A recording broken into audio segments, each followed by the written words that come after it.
গলা কাটা মানুষ সামনে আসতো, স্বামী রূপ ধরে আসতো, ওই মশারির মধ্যে শুয়ে থাকলে মশারি সাইড দিয়ে তাকে খুব ডিস্টার্ব করতো, বিভিন্ন রকম ভয়ঙ্কর রূপ ধরে আসতো।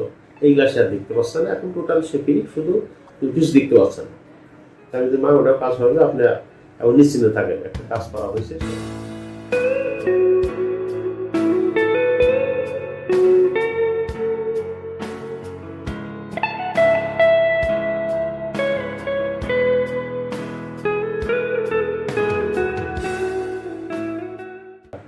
এটা অনেক আমার জন্মেরও আগে থেকে নাকি আমার মায়ের এই সমস্যা। আমি বুদ্ধি হওয়া পর্যন্ত দেখে আসছি যে আমার মায়ের এই সমস্যা হয়েছে। আমার বাপের সাথে তার কানেকশনটা দূরে, ওটা দূরত্ব করে রাখছে। ওই জিনিসটা এমন দূরত্ব করে রাখছে যে তার স্বামীর সাথে সে সংসার করতে দিবে না, ওই ব্যক্তিরা সে সংসার করবে। কিন্তু আমার মায়ের হচ্ছে আসলে প্রচন্ড ভালোবাসে স্বামীকে, বাবার আব্বাকে খুব ভালোবাসতো, যার জন্যই দেখা যাচ্ছে যে সে পারে না আসতে, ভিড়তে পারে না, কিন্তু সে কাছে থেকেই ডিস্টার্ব করে আমাদের বাপ মাকে একত্র করতে দেয় না তার পরের থেকে। এই জিনিসটা আমরা অনেক চেষ্টা করছি, অনেক কবিরাজ, অনেক বড় বড় ইমাম সাহেব অনেক কিছু করছে, কিছুই হয় না, কিছুতে কিছু করে নাই স্যার। বিভিন্ন কবিরাজদের ঘাটাঘাটি করি, কোনো কিছুই কুলকিনার করতে আমি অচিকিৎসা করেছি না। আমি ওর সাথে বিয়ে হওয়ার পরে যখন শুনতে পারলাম সমস্যাগুলো, তখন আমি দৌড়াদৌড়ি করছি, অনেক দৌড়াদৌড়ি করছি। এবং আমার একটা বড়ব্বা ছিল, মানে ধর্ম বড়ব্বা, উনি ওই হয়তো নাম শুনে রাজশাহী বাঘাবাড়ি, বাঘা মসজিদ নামে আছে, উনি ওখানকার ওই দায়িত্ব ছিল। তো উনি অনেক জানতো, তো ওনাকেও আমি পর্যন্ত নিয়ে গেছি, ওই ব্যক্তিটাকে ওই বাড়িতে নিয়ে গেছি। তো ওই ব্যক্তি যখন দেখলো যে বাড়িতে যাওয়ার আগেই ওনাকে রাস্তা থেকে হেঁটাই দেওয়ার চেষ্টা করতেছে ওই জিনিসগুলো, তখন বড়ব্বা, আমার ওই বড়ব্বারা জেদ করলো যে আমাকে এখানেই হেঁটাই দিচ্ছে, তাহলে কত শক্তিশালী জিনিস এই জায়গাটা আছে। তখন বড়ব্বা জেদ করে ওই বাড়িতে বলছে আমি এই বাড়ি 3 দিন থাকবো, 3 রাত থাকবো, আমি ওটাকে হিসাব করি, শেষ করে যাবো। তারপরে বড়ব্বা বাড়িতে নিয়ে গেল, বাড়িতে বললাম উনি যা যা চাই, যা যা করতে সব কিছু করো। এবার দেন বড়ব্বা আমি ওখানে থাকি, সব কিছু করে আসে, তখন একটু ভালো ছিল, ওইগুলা দোষা করতো না, মানে ডিস্টার্ব করতো না।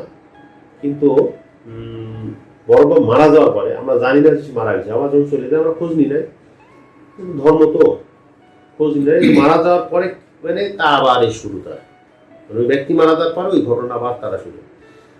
তারপরে আমি বিভিন্ন কবিরাজের কাছে গেছি, কিন্তু কোনো অভিযোগ, এক কবিরাজ তো বলেই দিছে স্যার যে আপনি যদি পারেন এই কাজটা করতে, তাহলে আমি এই কাজটা হেঁটাইতে পারবো। তো কি কাজ করার লাগবে, সে বলছে যে কবরস্থানে যাবে, প্রথমে কবরস্থানে যায় একেবারে সবচেয়ে পুরাতন যে কবর আছে, মানে ওই কবরস্থানের সবচেয়ে পুরাতন যে কবরটা, যার উপরে কবর এখন আর নতুন দেয়নি এখনো, ওই কবরের মাটি লাগবে, আপনি জেলে নিয়ে আসতে পারেন। আমি হ্যাঁ, আমাদের এখানে বিশাল বড় হচ্ছে পৌর ঈদগাহ কবরস্থান আছে, এটা হবে। হ্যাঁ, এখানকার সবচেয়ে দেখবেন যে পুরাতন কবর, ওখানকার দরকার, ওখানকার ইমাম আছে যারা কবর মাটি দেয়, কবর করে এর জিনিস করবেন, এর সবচেয়ে পুরাতন কবর কোনটা ওরা বলে দিবে, ওরা জানে। তা আমি ওইভাবে খুঁজে বাই করছি, করার পরে ওখানকার মাটি, তো আপনি যখন মাটি নেবেন, এটাও বলছি, আপনি যখন মাটি নেবেন কেউ যেন না দেখে, শর্ত সেটা। তা আমি বললাম যে এইটা কোন টাইমে মাটি, কোন টাইমে নিলে কেউ দেখতে হবে না, তাই ফজর নামাজ পরে যেতে হবে না। কিন্তু ওখানে উপায় নেই, কারণ ওখানে আবার ফজর নামাজ পরে সবাই কবর ইয়াতে করতে আসে, নজর করতে মতো দোয়াটা করতে আসে, বাবার কবরে কেউ আত্মীয় স্বজন আছে আসে। কোন টাইমে যাবে, জোরের টাইমে গেলেও লোকজন থাকে, মানে এখন যেহেতু মানে যার যাব কোনো কবরস্থান তো সবসময় লোক থাকে। একটাই উপায় আছে, রাখতে যেতে হবে ঈশান নামাজের পরে, ওখানে গেলে আর কেউ থাকে না, কারণ ওখানে গেলে ঈশান নামাজের আগে অন্যদিকে হয়, আর ঈশান নামাজ পর তখন সব ফাঁকা থাকে। ঈশান নামাজ পর কবরস্থান কেউ যেতে পারে না, ভয় করে।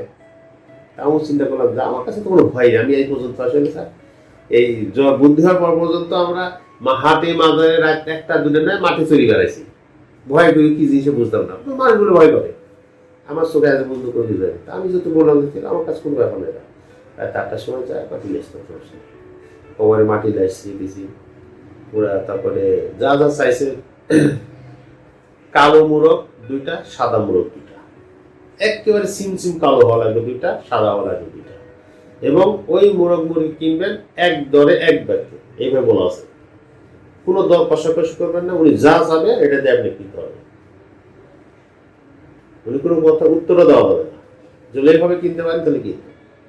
এই মোরগ মুরগি খুঁজে পাই এই এলাকা খুঁজে বাড়ে, সবাইকে লাগাই দিচ্ছে যে কোথায় সাদা মোরগ আর কোথায় কালো মোরগ আছে, জোড়া লাগবে। এগুলো করছি, কিনি না সোনাকে দিছি। তারপর উনি কাজ করে দিছে, কিছুদিন পর আবার সেই রূপ সেই, আবার ওই জিনিসটা চলে আসে, হেরাইতে পারে না ওর কাছ থেকে। তো আমার বিয়ে হওয়ার ধরেন স্যার প্রায় 13 বছর চলতেছে।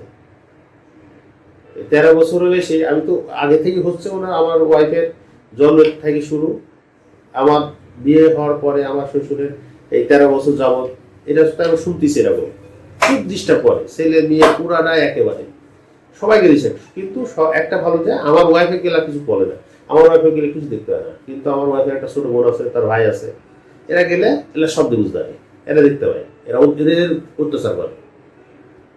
আমার ছোট শালিকা আছে, সে আগে হয়তো ইয়ার করছে না, এখন গেলে ওই বাড়িতে তাকে রাখতে দেয় না, থাকতে দেয় না, বাইরে দেয়। ও গলা থাকে, রাত্রে জল শোয়া থাকে ওখানে, গলা থাকে।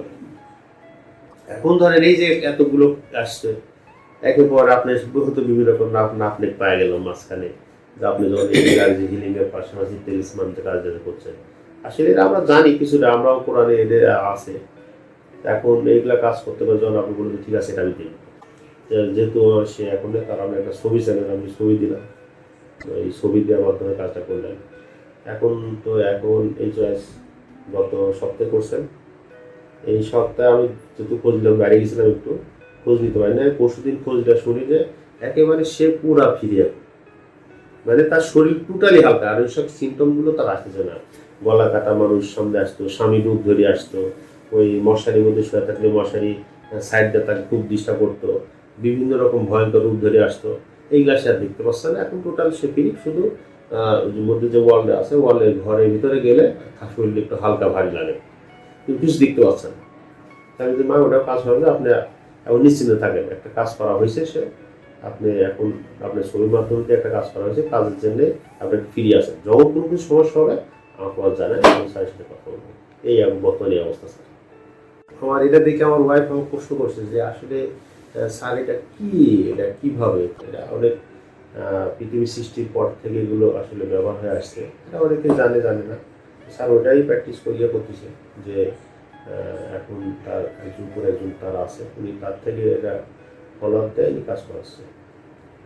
আসলে যেমন তোমার যে সমস্যাগুলো হলো, একের পর এক বিভিন্ন ডিজিজের মধ্যে বিভিন্ন রোগে আক্রান্ত হয়ে গেল, বিভিন্ন রকম সমস্যা আছে, উনি কাজটা করে দেওয়ার পরে ওই এনার্জি হিলিং দেওয়ার কারণে তুমি এগুলো থেকে মুক্ত হবে, ওই সেই যন্ত্রণা ব্যথা এগুলো আর নাই।